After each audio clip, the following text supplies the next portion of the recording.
Mula nang matuto tayong magsalita, marami na tayong tanong. Bakit asul ang langit? Bakit kumukutitap ang mga bituin? Bakit nangyayari ang masasamang bagay? Saan tayo nagmula? Bakit namamatay ang tao? Ginagawa ng tao ang lahat para makahanap ng mga sagot.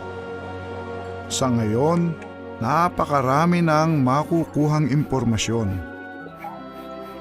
Pero hindi pa rin nasasagot ang mahalagang tanong tungkol sa buhay, pagdurusa at kamatayan. Saan tayo makakakuha ng mga sagot? Paano kung ang sagot ay nasa Biblia lang pala?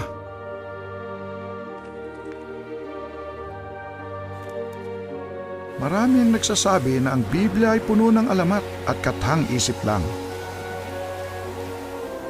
Na makaluma ito o napakahirap nitong maintindihan.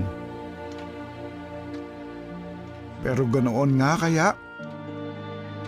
O baka iba lang ang iniisip ng mga tao tungkol sa Biblia? Iniisip ng mga tao na ayon sa Biblia, kontrolado ng Diyos ang daigdig. Pero paano mangyayari yun? Napakagulo ng daigdig. Punong-puno ito ng pagdurusa, sakit at kamatayan, kahirapan at kalamidad. Imposibleng isang maibiging Diyos ang may kagagawan sa mga ito. Baka magulat ka sa sinasabi ng Biblia. Ayon dito, ang isa na masama ang kumukontrol sa buong mundo. Sa ibang salita, may isang masamang espiritu na nasa likod ng mga problema at siyang nagmamaniobra sa mga bagay-bagay. Kaya kahit anong gawin natin, hindi talaga kaya ng tao na lutasin ang mga problema sa daigdig.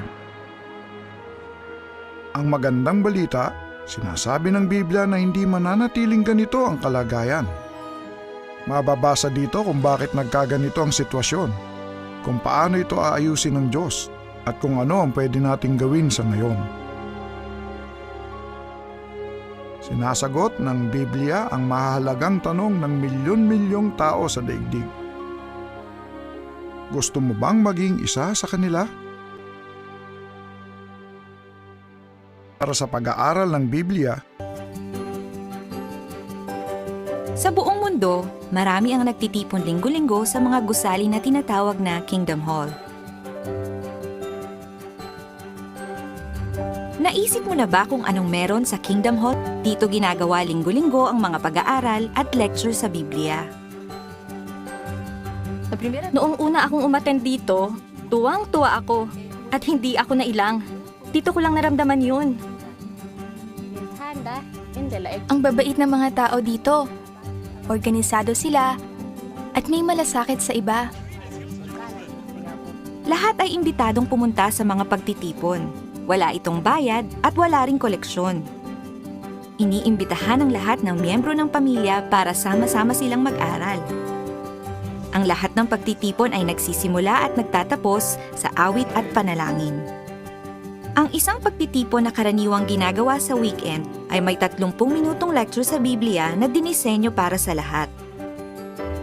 Pagkatapos, merong tanong at sagot na talakayan gamit ang magasing bantayan. Pwede kang sumagot kung gusto mo. Sa isang pagtitipon kapag weekdays, hindi lang namin pinag-aaralan ng Biblia, kundi sinasanay din kami sa pagsasalita sa publiko. Lahat ay pwedeng pumunta sa mga Kristiyanong pagtitipon. Kahit sa ang Kingdom Hall ka umattend, iisang programa lang sa Biblia ang pinag-aaralan namin.